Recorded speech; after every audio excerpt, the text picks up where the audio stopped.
Ayollar aytadi, ishonasizmi deydi. Uyda ish qilgim kelmaydi deydi.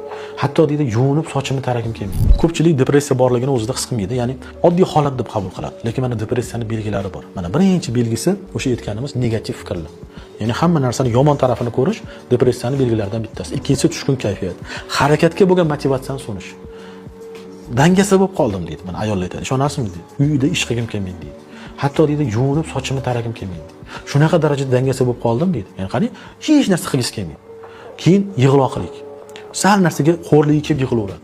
Sal narsaga emotsiyalari oshib ketaveradi. Ya'ni ana shu emotsiyasi ham pozitiv bo'lmaydi, kam kuladi, ko'p yig'laydi.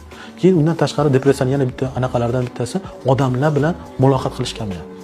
Ya'ni odamlarga qo'shilgisi, to'ylarga borgisi kelmay qoladi. Shu bitta joyga chaqirsa iloji bo'lsa uni chaqirmasa, shu qo'y, bormay qo'ya qolib, ming xil bahona qiladi shu bormaslik uchun. Masalan, oldin to'yga chaqirishardi, xursand bo'lib ketardi. Masalan, juma kuni to'y deb, seshanba kuni esa eyforiyada yurardim. Voy, juma kuni to'yga boraman inshaalloh deb. Hozir chaqirsa, "Men yetmasa ham mayli" deydi shu. Borgisi kelmaydi. Naborib juma yaqinlashgan sari qanaqa bahona qilsam ekan, nima qilsam ekan bahona deb qochadi. Ana shu ham depressiyaning belgilari bo'ladi. Depressiyaning belgilari juda ko'p.